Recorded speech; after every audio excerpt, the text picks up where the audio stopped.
The room is silent. Not because peace reigns, but because something denser hovers over everyone. The invisible presence of a figure that few can immediately identify, but all, at some level, can sense. This person is not the loudest, does not seek the spotlight, does not shout. Yet they are the most dangerous. This individual doesn't stand out through physical strength or displays of brute power, but through something far more subtle and devastating: the ability to perceive others deeply while remaining unseen themselves. Philosophically, this figure embodies the dialectic between being and appearing. It recalls Parmenides and Heraclitus, where one preaches the immutability of being, the other the ceaseless flow of existence. The most dangerous person in the room moves masterfully between these poles, being both water and stone. They read movements, pauses, glances, unspoken intentions, uncomfortable silences. They know where everyone bleeds, yet never show their own wounds.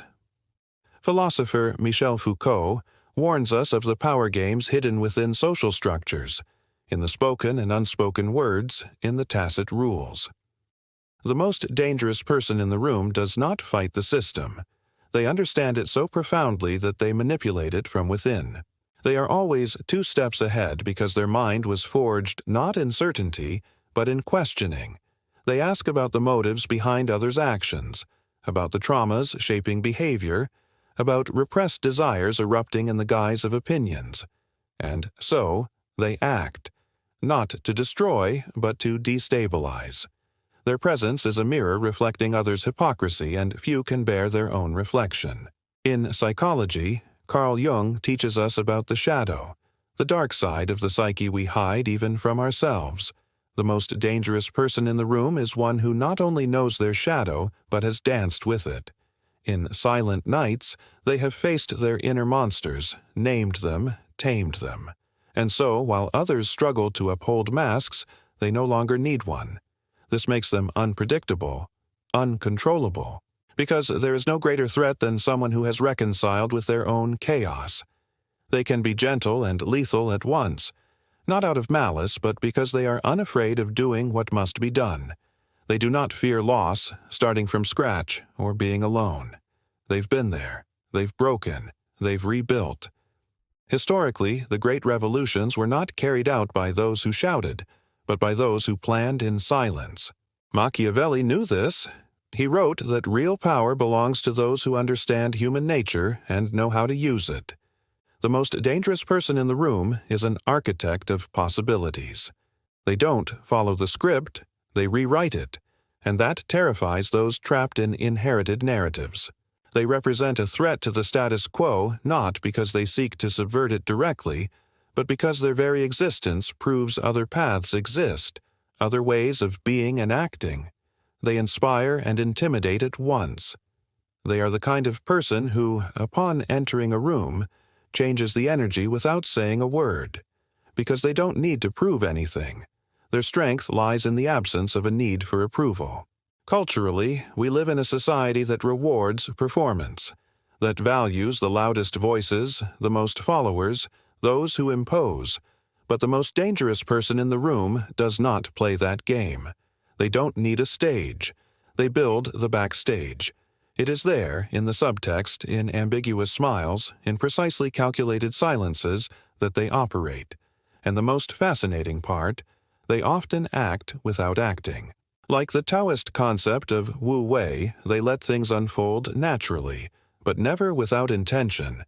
There is strategy embedded in apparent disinterest, a serenity that conceals internal storms already endured and overcome.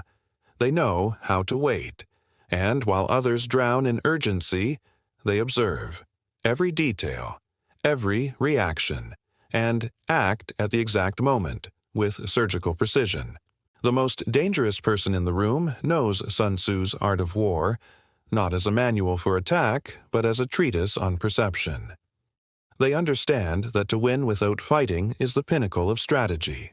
That is why they do not confront directly. They plant doubts, display certainties, sow unease. And this is more effective than any scream, because they operate on the deepest layer of reality, the symbolic. As Lacan said, the real is inaccessible. The symbolic structures us, and the imaginary seduces us. This person masters all three realms. They are a symbol unto themselves, a living embodiment of freedom, boldness, complexity, someone who cannot be confined by shallow definitions, who provokes extreme reactions because they represent something everyone longs to be, but few dare, someone who does not hide from themselves. In practice, they may be the last to speak in a meeting, but their words echo louder than all the rest. They may impose themselves the least, yet everyone seeks their opinion. They listen more than they speak, and when they speak, they strike true, because they've heard enough to read the board. And they don't play to win applause. They play to transform. There is a rare emotional intelligence in this kind of person, a capacity to resist impulsive reactions, to withstand discomfort, to use silence as a tool, and that, in a fast-paced and noisy world, is nearly a superpower. In their personal story, this person was almost always underestimated, ignored, misunderstood. But instead of playing the victim, they used it as fuel. They grew in solitude, learned through pain, refined their sensitivity through friction with the world, and now they walk among others with a clarity that seems almost supernatural. They see what others don't. They understand what others can't explain. And that is frightening, because you can't manipulate someone who has no fear. You can't control someone who has already freed themselves from within. That kind of freedom is dangerous, because it's contagious, because it threatens the foundations of a society built on the illusion of control. Deep down, we all know who this person is. We've all felt them, and maybe, in lucid moments, we've even glimpsed this potential within ourselves. But few walk this path, because it demands courage, brutal honesty with oneself, a willingness to face what has been swept under the rug for generations. But those who do transform, and transform everything around them. That's why this person doesn't need to dominate anyone to be dangerous. Their very existence is enough. They are living proof that it is possible to live differently, that it is possible to be whole in a fragmented world, to be deep in a world that values the shallow, to be free in a world that rewards conformity, and that, in the end, is the greatest act of rebellion.